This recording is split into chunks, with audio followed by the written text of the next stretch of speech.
Salut à tous, j'espère que vous allez bien. Aujourd'hui, j'ai décidé de vous faire une vidéo sur une affaire en particulier, celle de l'île de Nasino, qui sera un sujet assez similaire à ce que j'ai déjà pu faire dans le passé, dans le style de la vidéo sur le radeau de la Méduse ou bien du naufrage du Batavia.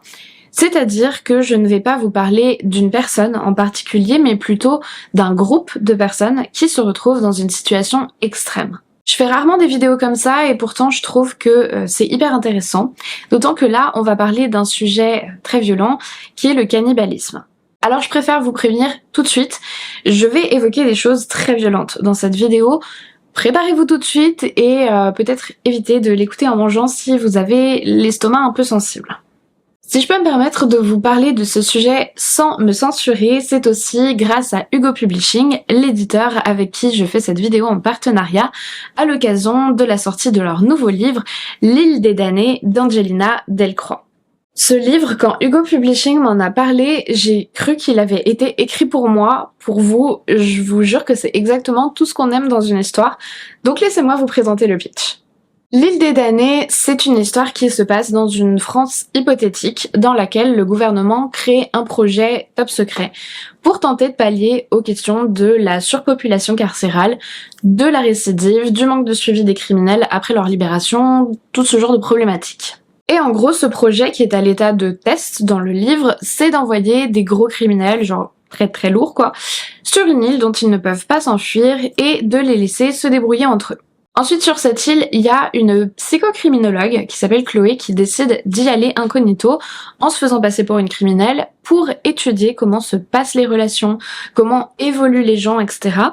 Et elle est accompagnée par un garde du corps qui, lui aussi, se fait passer pour un ancien détenu.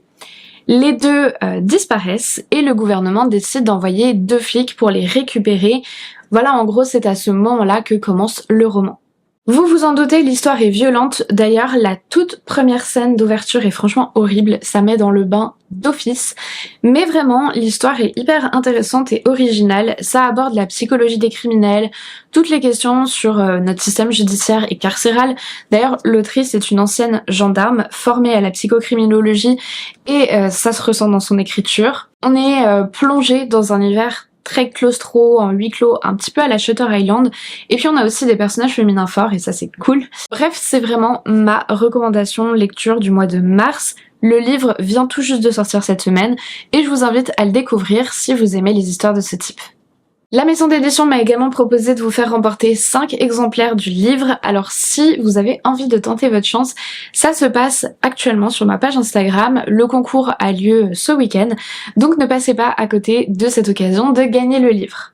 Encore merci à Hugo Publishing pour sa confiance et son soutien, je suis ravie de collaborer avec eux à nouveau pour une vidéo, et nous, sans attendre, on va passer à notre histoire d'île aux cannibales. Comme d'habitude, je vous laisse vous installer bien confortablement, éteindre vos lumières et dès que vous êtes prêts, c'est parti.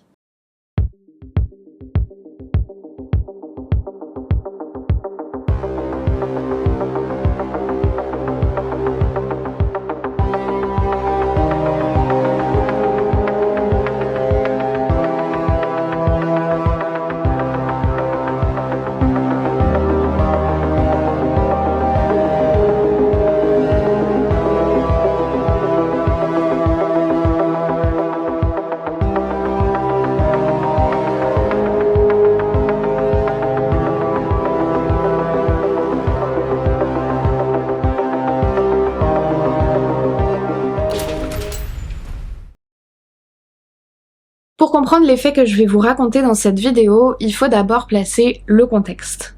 Nous sommes à la fin des années 1920 en URSS. Staline, alors secrétaire général du comité central du Parti communiste, établit un plan qui doit sortir le pays de son modèle économique actuel pour le moderniser.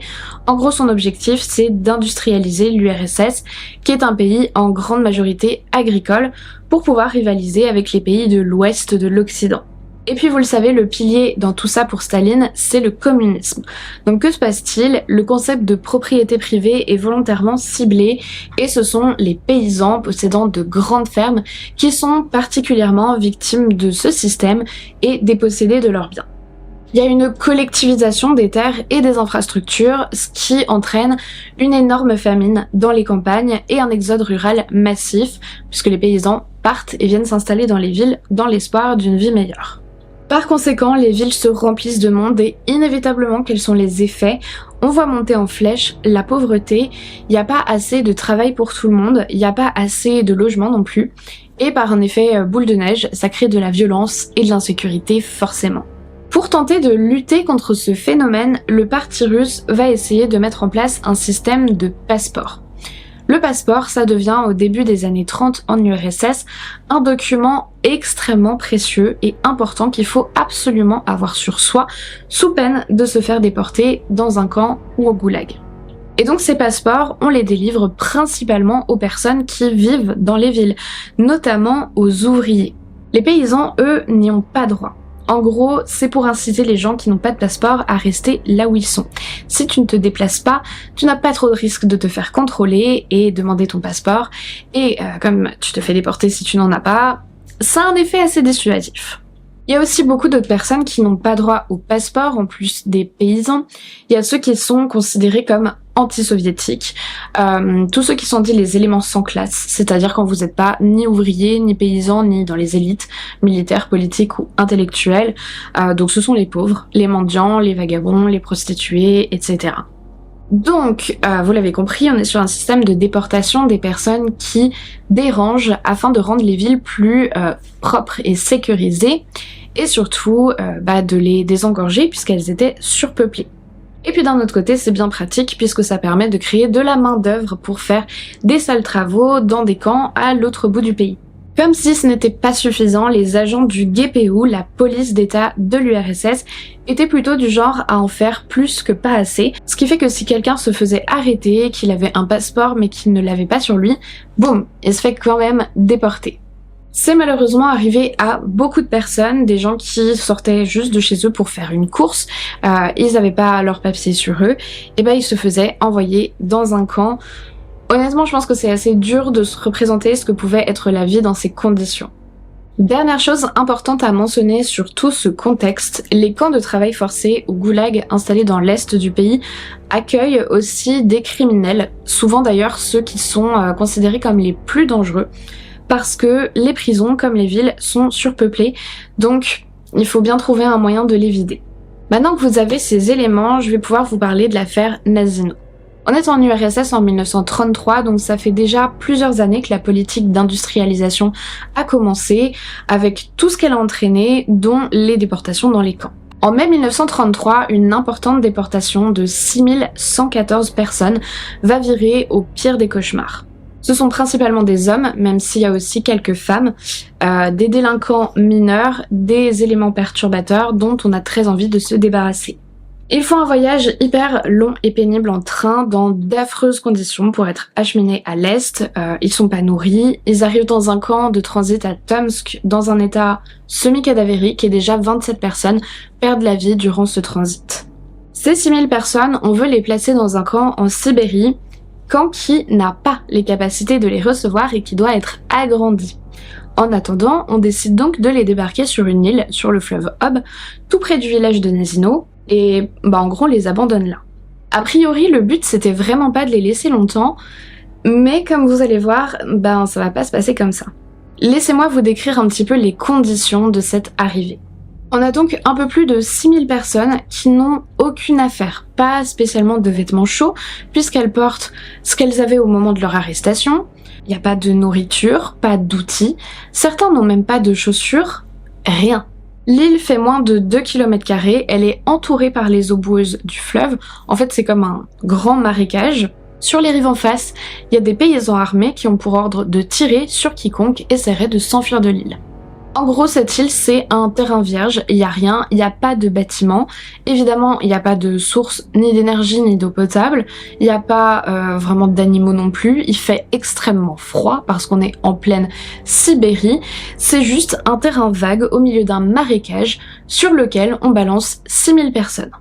Dès la première nuit, c'est l'hécatombe, il neige et près de 300 personnes meurent sur l'île.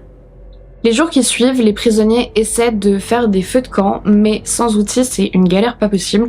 Et la seule chose qu'ils trouvent à manger, c'est la mousse qui pousse sur les arbres. Il faut déjà attendre 4 jours pour qu'un ravitaillement de nourriture leur soit apporté. Et un ravitaillement, c'est un bien grand mot. En gros, on leur apporte juste quelques centaines de grammes de farine par personne et c'est tout. Démerdez-vous avec ça. Alors les survivants, qu'est-ce qu'ils font avec cette farine? Ils la mettent dans ce qu'ils peuvent, soit c'est un chapeau, une chaussure, une chaussette, et ils vont sur les berges pour la mélanger avec l'eau du fleuve pour se faire une sorte de bouillie. Sauf que c'était une très mauvaise idée parce que l'eau n'était pas potable et donc ça va créer une énorme épidémie de dysenterie sur l'île, c'est-à-dire une infection du système digestif qui entraîne des diarrhées très très violentes avec perte de sang et tutti quanti. Là, je pense que vous avez compris de quoi je voulais parler quand je disais qu'il s'agit vraiment d'une histoire absolument cauchemardesque. On a donc cette colonie de personnes abandonnées sur une île au milieu de nulle part. Tout le monde meurt de faim et est extrêmement malade. Certains parviennent à faire du feu, donc ils dorment tout autour, très resserrés, et des accidents arrivent. Il y a donc des personnes qui se collent tellement près du feu qu'elles meurent brûlées vives. D'autres tombent juste d'épuisement. On voit des gens qui meurent de maladies, de faim, de froid, de fatigue, mais vraiment par centaines chaque jour. L'endroit est juste un charnier humain, c'est totalement ignoble. À cause de ce contexte qui fait monter la pression, mais aussi le fait, rappelez-vous que dans les déportés, il y avait pas mal de délinquants, voire des criminels assez dangereux, ça va créer au fil des jours des clans sur l'île, et c'est horrible à dire, mais c'est vraiment comme un retour à la vie sauvage, c'est chacun pour soi, il y a des agressions et beaucoup de violence forcément. Les morts et les vivants qui ont des couronnes en or se les font arracher par des prisonniers qui tentent de les troquer auprès des gardes contre un petit peu de nourriture. Et d'ailleurs, ces gardes armés, ils vont devenir eux aussi de plus en plus violents avec les détenus. Ceux qui ne leur obéissent pas se font tabasser à coups de crosse de fusil jusqu'à la mort. C'est au bout du 10e jour sur l'île environ qu'un nouveau cap dans l'horreur est passé lorsque certains prisonniers, alors principalement des gros criminels visiblement, outrepassent le tabou du cannibalisme. Et oui, pour ne pas mourir de faim, certains décident de manger de la chair humaine. Alors, c'est pas un cas unique du tout, on l'a déjà vu dans de nombreuses autres histoires de survivants qui n'avaient pas d'autre choix. Mais la particularité de cette affaire, c'est que les cannibales ne vont pas manger les chairs de personnes fraîchement décédées. Enfin, peut-être que ça va être un petit peu le cas, mais pas que. On va donc voir des prisonniers qui vont viser spécifiquement des personnes à l'agonie, les assassiner pour les dévorer, comme l'a par exemple raconté plus tard un des prisonniers de l'île. Je sélectionnais ceux qui n'étaient plus vivants mais pas encore morts. Ceux qui, c'était évident, allaient canner dans un jour ou deux. C'était charitable de les tuer avant. Au moins, ils n'allaient pas mourir lentement en souffrant pendant 2-3 jours. C'était rapide. Les habitants du village de Nasino assistent à des scènes insoutenables, comme l'a raconté cette femme qui n'avait que 13 ans lorsqu'elle a assisté aux faits et qu'elle a été traumatisée. Un des gardes avait tenté de séduire une jeune fille. Quand il est parti, les gens l'ont attaché à un arbre, l'ont poignardé, puis ont mangé tout ce qu'ils pouvaient sur son cadavre. Ils avaient faim, ils voulaient manger. On pouvait voir, sur toute l'île, comment ils déchiraient, découpaient et accrochaient la viande humaine aux arbres. Les clairières étaient jonchées de cadavres. Une autre habitante du village a aussi témoigné. Un jour, une vieille femme de l'île de la mort est venue chez nous. J'ai vu qu'elle n'avait plus de jambes. Quand je lui ai demandé pourquoi, elle m'a répondu « C'est arrivé sur l'île, ils m'ont coupé les jambes et ils les ont cuites. » Toute la chair des mollets avait été enlevée. Les moignons avaient ensuite gelé et elle les avait enroulés dans des chiffons. Elle se déplaçait toute seule. On aurait dit une vieille femme, mais elle avait en réalité à peine plus de 40 ans. Il faudra attendre 1 mois pour que les survivants de l'île ne soient évacués. Alors c'est pas une fin heureuse, malheureusement, puisqu'on les enlève de l'île pour les transférer dans des camps de travail, mais les conditions de vie étaient tellement affreuses que pour eux c'était quand même mieux. Rappelez-vous, je vous ai dit initialement un peu plus de 6000 personnes étaient arrivées sur l'île. 1 mois plus tard, lors de l'évacuation, il n'y a plus que 2000 survivants, soit donc 4000 victimes qui sont décédées sur l'île de Nasino. Cette histoire aurait pu totalement tomber dans l'oubli et être un pan ignoré de l'histoire sans l'intervention de Vassili Velichko, un instructeur du comité du parti qui a été rencontrer les survivants de Nasino et a recueilli leurs témoignages pour écrire un rapport sur tout ce qui s'est passé et l'a ensuite transmis au Kremlin. Suite à ce rapport, une commission spéciale a été envoyée sur l'île pour y effectuer des recherches et on va notamment y découvrir d'énormes fosses communes, 31 au total, remplies de cadavres, entre 50 et 70 corps par fosse. Et devinez contre qui ces découvertes vont se retourner, contre les survivants et les gardes qui étaient présents sur l'île. 80 personnes vont être poursuivies en justice, soit pour pillage, passage à tabac, ou encore pour cannibalisme. 23 gardiens de l'île vont être condamnés à mort et 11 détenus cannibales seront également fusillés. Vassili Felichko, de son côté, sera démis de ses fonctions d'instructeur, mais il n'aura pas de sanctions supplémentaires, heureusement, et le rapport sur l'affaire sera totalement oublié dans un coin pendant des décennies. L'histoire de l'île aux cannibales est restée connue uniquement des gens du coin en Sibérie pendant vraiment très longtemps, jusqu'à la fin des années 80, où ça a commencé à remonter un petit peu à la surface. Quant au rapport de Velichko, il n'a été rendu public qu'en 2002, soit presque 70 ans après les faits. Aujourd'hui encore, l'île sur laquelle les faits se sont produits est connue sous le nom de l'île aux cannibales et reste comme un exemple des pires horreurs qui se soient produites durant cette période de l'histoire. Mais c'est aussi pour moi l'occasion de vous parler un petit peu plus du cannibalisme sous un angle différent de celui qu'on a généralement abordé sur cette chaîne. Il faut savoir que le cannibalisme, ou plus spécifiquement l'anthropophagie, c'est-à-dire quand des humains mangent d'autres êtres humains, peut se décliner de différentes façons. On va notamment différencier 3 types de cannibalisme. Premièrement, on a le cannibalisme criminel, donc ça c'est vraiment ce qu'on a déjà pu voir avec par exemple Albert Fish, Karl Grossman, Joachim Kroll, Richard Chase, Jeffrey Dahmer, etc. J'ai toute une playlist consacrée à ce type d'affaires sur ma chaîne si jamais vous voulez en savoir plus. Donc c'est vraiment quand un individu consomme de la chair humaine volontairement, alors qu'il n'en a pas besoin physiquement, mais plutôt parce que ça fait partie de ses fantasmes. On a aussi le cannibalisme rituel. Alors très souvent celui-là il va être dit exocannibalisme, c'est-à-dire lorsque des personnes mangent la chair d'individus qui n'appartiennent pas à leur groupe. Typiquement on va manger une partie du corps de l'ennemi, son cœur, son foie, pour la dimension symbolique que ça apporte. On peut aussi trouver des cas d'endocannibalisme, donc là c'est quand on mange des gens appartenant à notre propre groupe social, souvent dans le cadre de rites funéraires. Et il y a encore cette dimension symbolique où on s'approprie les qualités de la personne décédée, on les fait entrer en soi en consommant son corps. Je dirais que dans le cannibalisme criminel comme dans le cannibalisme rituel, le point commun c'est vraiment cette dimension symbolique. Et la grosse différence c'est est-ce que c'est un acte accepté par la société dans laquelle on évolue ou non. Si c'est normal de commettre cet acte dans un groupe de personnes, c'est du cannibalisme rituel. Si c'est considéré comme déviant, tabou, là c'est criminel. Tout est vraiment une question de normes finalement. Aujourd'hui de manière globale, le cannibalisme est un très gros interdit, mais il faut savoir que ça n'a pas toujours été le cas selon les époques et les sociétés. Cela dit, je dois aussi souligner le fait qu'il y a tout ce qu'on appelle le fantasme du cannibale ou le mythe du cannibale qui s'est développé principalement à l'époque du colonialisme par les occidentaux pour déshumaniser les habitants de certaines régions du monde. Et oui, car si on les décrit comme des animaux sauvages qui s'entretuent et qui dévorent de la chair humaine, ça assoit la supériorité de l'homme blanc qui arrive pour les éduquer, pour les tirer de cet état sauvage. Donc attention avec certaines légendes qui peuvent avoir été manipulées par des biais racistes et qui sont des exagérations ou carrément sans fondement. Et donc le troisième type de cannibalisme, après le criminel et le rituel, c'est celui dont on a parlé aujourd'hui dans cette vidéo, et qui est en réalité le plus répandu dans l'histoire, c'est le cannibalisme de survie.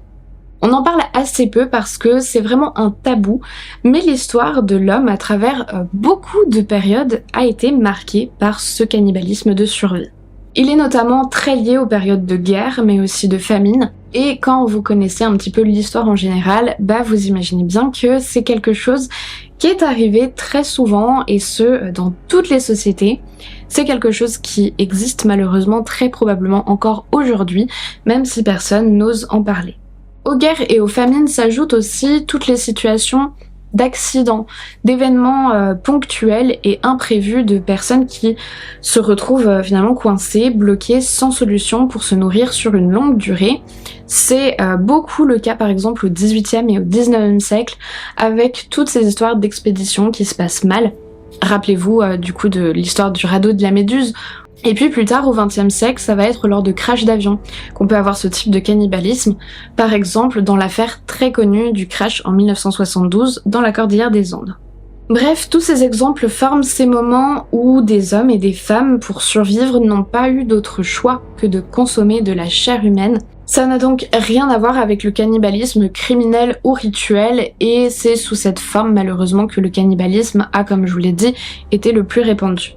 Pour moi, les personnes dont je vous ai parlé aujourd'hui qui étaient prisonnières de l'île de Nazino, c'était totalement des cannibales de ce type qui ont été poussés à ces comportements par la force des choses, et je trouve terrible que 11 d'entre eux aient été fusillés pour cette raison. Après, c'est vrai que c'est encore un petit peu différent dans cette histoire parce que selon les témoignages que je vous ai racontés, ils n'auraient pas consommé que des personnes déjà décédées, et il y aurait aussi eu des meurtres là-dedans. Par exemple, vous savez, dans ce que je vous ai cité tout à l'heure, cet accusé qui disait « c'était charitable de les tuer avant, au moins ils n'allaient pas mourir lentement en souffrant pendant 2-3 jours ».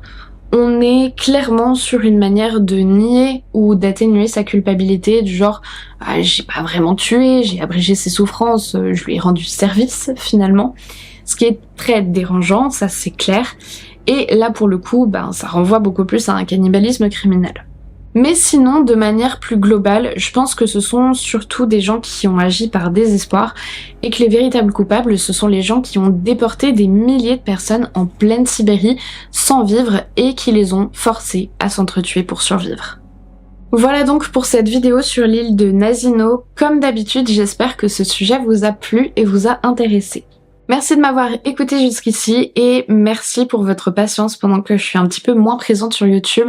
Promis, je reviendrai bientôt à plein temps dès que j'aurai terminé de travailler sur le gros projet qui m'occupe depuis des mois. N'oubliez pas d'aller découvrir le livre d'Angelina Delcroix, L'île des damnés, et de passer sur mon compte Instagram si vous voulez tenter votre chance pour en remporter un exemplaire. Moi, je vous fais de très gros bisous. Je vous dis à très vite pour une nouvelle histoire. Et en attendant, comme d'habitude, n'oubliez surtout pas de rallumer vos lumières. But I won't be afraid of these cold lines on my face, for they may lead me to a better place.